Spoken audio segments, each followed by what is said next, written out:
इसी बीच बड़ी खबर मिल रही है। मेघालय पुलिस ने सोनम को रिमांड पर लिया है। ये बड़ी जानकारी। मेघालय पुलिस ने सोनम को रिमांड पर लिया है। जाहिर है सोनम से पूछताछ होगी। राजा रघुवंशी हत्याकांड को लेकर के ये पूछताछ होनी है। तस्वीर आपके सामने। मेघालय पुलिस की गिरफ्त में इस समय सोनम को रिमांड पर लेकर के मेघालय पुलिस निकल गई है। पूछताछ उससे इस पूरे मामले में होनी है। राजा रघुवंशी को लेकर के, उस पूरे केस को लेकर के सोनम से अब मेघालय पुलिस पूछताछ करेगी और सोनम को इस समय रिमांड पर ले लिया गया है। मेघालय पुलिस ने सोनम को रिमांड पर लिया है। सोनम को रिमांड पर लेकर के मेघालय पुलिस अब पूछताछ करने वाली है। गाजीपुर से सोनम को लेकर के पुलिस रवाना हो चुकी है। मेघालय पुलिस ने सोनम को रिमांड पर लिया है और गाजीपुर से अब सोनम को लेकर के मेघालय पुलिस की रवानगी हो चुकी है। सोनम से पूछताछ होनी है। रिमांड में रख करके सोनम से पुलिस पूछताछ करने वाली है। गाजीपुर कोर्ट से ट्रांजिट रिमांड पर सोनम को लिया गया है ताकि पूछताछ की जा सके। वहां उस दिन क्या हुआ, वारदात को कैसे अंजाम दिया गया, इसके पीछे किस किस की संलिप्तता है, ये तमाम बातें पूछी जाएंगी। नीलेश मेरे सहयोगी इस समय टेलीफोन लाइन पर मेरे साथ कनेक्टेड है। नीलेश, क्या कुछ और इन्फॉर्मेशन है आपके पास? देखिए, बिल्कुल आपको बता दूं कि मेघालय पुलिस ने रिमांड पर ले लिया। रिमांड पर लेकर मेघालय जाएगी, लेकिन सवाल कई हैं जो सोनम रघुवंशी से पूछे जाने हैं कि 17 दिन वो कहाँ रही, किसके साथ रही और वो मेघालय से गाजीपुर कैसे पहुंची। उन तमाम पहलुओं पर जो है पुलिस जांच करेगी। जांच करने के बाद आगे जब पुलिस की तरफ से खुलासा किया जाएगा कि किस तरीके से राजा रघुवंशी को मौत के घाट उतारा गया। लेकिन तमाम बड़े सवाल हैं जो सोनम रघुवंशी से होने बाकी हैं, क्योंकि जिस जगह से उत्तर प्रदेश पुलिस ने गाजीपुर से सोनम रघुवंशी को हिरासत में लिया था, उस जगह से अगर हम देखें तो बिहार महज 120 किलोमीटर दूर है। जहां से उसका जो प्रेमी राज कुशवाहा है, उसके घर की दूरी महज 120 किलोमीटर। और जो दो और लोग हैं, चाहे हम विक्की ठाकुर की बात करें या आकाश राजपूत की बात करें, तो ये दोनों ललितपुर के रहने वाले हैं और वहां से ललितपुर की दूरी महज 150 किलोमीटर है।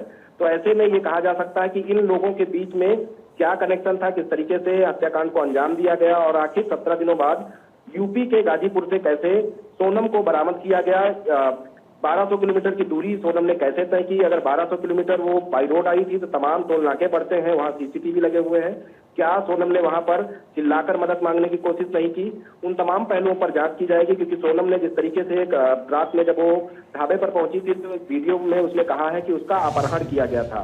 तो क्या चलिए ठीक है नीलेश, बने रहेगा। इकरार खान गाजीपुर से इस समय इकरार मेरे साथ जुड़े हुए हैं। इकरार, इस समय पुलिस लेकर के निकली है, क्या कुछ आगे की कार्रवाई पुलिस अंजाम देने वाली है?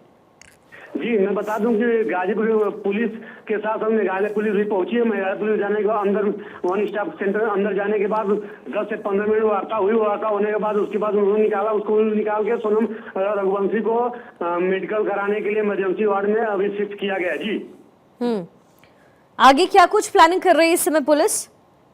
जी, बता दूं कि मेडिकल कराने के बाद फिर उसको न्यायालय में पेश किया जाएगा। न्यायालय में पेश करने के बाद 24 से 36 घंटे का मेघालय पुलिस रिमांड मांगेगी, जिसको रिमांड मांगने के बाद उसको फिर मेघालय पुलिस को हैंडओवर कर दिया जाएगा। जी, अच्छा, सोनम की तरफ से अपनी बात क्या कुछ रखी गई है कोर्ट में? जी, बता दूं सोनम की तरफ से अभी कोई बात नहीं रखी गई है। हालांकि मैं बता दूं सोनम के भाई दो भाई भी यहाँ मौके पहुंचे थे, लेकिन अब तक उनसे भी बात जब हुई तो उन्होंने बताया कि मुझे सोनम से मेरी अभी बात नहीं हुई। जब से मुझे बात होती है, जो भी जानकारी मिलती है, मैं आप लोगों को मीडिया को पूरी बात बताऊंगा, लेकिन अब तक सोनम से और उसके भाइयों से मुलाकात नहीं हो पाई। जी, चलिए ठीक है इकरार, बहुत शुक्रिया इस पूरे इन्फॉर्मेशन के लिए। साथ ही नीलेश हमारे साथ इस समय बने हुए। नीलेश, जाहिर है ये जो पूरा मामला है वो और एक्सटेंड होता हुआ अब नजर आएगा, क्योंकि सोनम से एक तरफ मेघालय पुलिस अब पूछताछ करेगी। ट्रांजिट कोर्ट के जरिए जो है पूरा आदेश मिला है। तो नीलेश, अब जाहिर सी बात है ये पूरी जो वारदात है एक अलग तरीके का एंगल लेती हुई नजर आ रही है। देखिए, बिल्कुल शादी के बाद एक कपल हनीमून मनाने जाता है और एकाएक उसके पति गायब होते हैं और गायब होने के बाद जब खोजबीन शुरू होती है तो हत्या कर उनके शव को फेंका गया होता। जो स्कूटी उन लोगों ने वहां पर रेंट पर हायर की थी वो भी वहां खाई में बरामद होती है। इसके बाद पुलिस कई पहलुओं पर जांच कर रही थी, लेकिन जिस तरीके से चाहे हम राजा रघुवंशी के परिवार की बात करें या फिर सोनम रघुवंशी के परिवार की बात करें, तो दोनों जिस तरीके से कॉन्फिडेंस होकर ये बात कह रहे हैं कि दोनों ही परिवार हंसी खुशी इस विवाह के लिए तैयार थे और दोनों, चाहे वो सोनम हो या राजा हो, दोनों ने एक दूसरे से बात की। उसके बाद ये जो है पूरा मामला विवाह तक पहुंचा और शादी हुई। शादी के बाद दोनों ही घूमने की प्लानिंग बना रहे थे, जिसके लिए सोनम रघुवंशी ने मेघालय के टिकट बुक किए थे और वो वहां घूमने के लिए गई थी।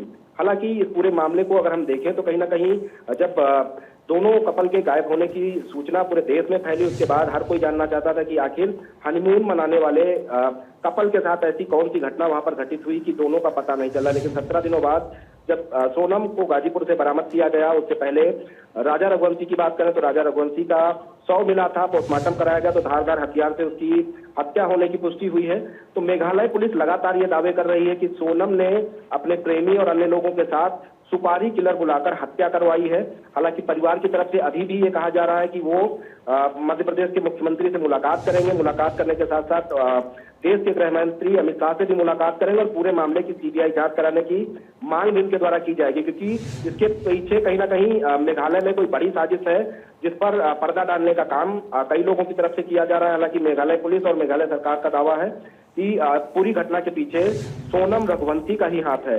तो पूरे पहलू को अगर हम देखें तो कहीं ना कहीं लव ट्रायंगल का भी मामला निकलकर सामने आया। जिस तरीके से राज कुशवाहा का नाम सामने आया कि राज कुशवाहा सोनम के यहाँ काम करता था और इसी दौरान उसका प्रेम प्रसंग शुरू हुआ, इस पहलू पर भी पुलिस जांच करेगी और सीडीआर सभी आरोपियों की निकाली जा रही है जिनको अभी तक पुलिस ने गिरफ्तार किया है, मेडिकल कराने के बाद रिमांड पर लिया है। तो उनकी सीडीआर निकाली जाएगी कि घटना के वक्त ये लोग कहाँ थे, कौन कौन से नंबरों पर इनकी बात हो रही थी। उसके अलावा सोशल मीडिया को भी विशेष तौर पर खंगाला जाएगा, क्योंकि एक सीसीटीवी सामने आया जिसमें घूमने के दौरान जिस दिन ये वारदात हुई है राजा रघुवंशी और सोनम रघुवंशी एक साथ गाड़ी से स्कूटी से निकले हैं और उससे पहले सीसीटीवी में जो घटना कैद हुई है उसमें सोनम रघुवंशी किसी से मोबाइल पर चैट कर रही हैं। आखिर वो चैट किससे हो रही थी? हालांकि पुलिस की थ्योरी कह रही है कि जो चैट हो रही थी वो कहीं ना कहीं सुपारी किलरों के साथ चैट हो सकती है, लोकेशन शेयर करने की बात हो सकती है। फिलहाल ये जांच का विषय है, पुलिस जांच करेगी कि सोनम रघुवंशी उस समय किससे चैट कर रही थी। फिलहाल इस पूरे मामले में सोनम रघुवंशी के भाई की अगर हम बात करें तो जब वो गाजीपुर पहुंचा वन स्टॉप सेंटर के बाहर मीडिया के लोगों ने जब सवाल किया तो उसने साफ तौर पे कहा कि सोनम ऐसा काम नहीं कर सकती, अगर उसने ऐसा काम किया है तो वो फांसी की मांग करेंगे कि सोनम को फांसी हो।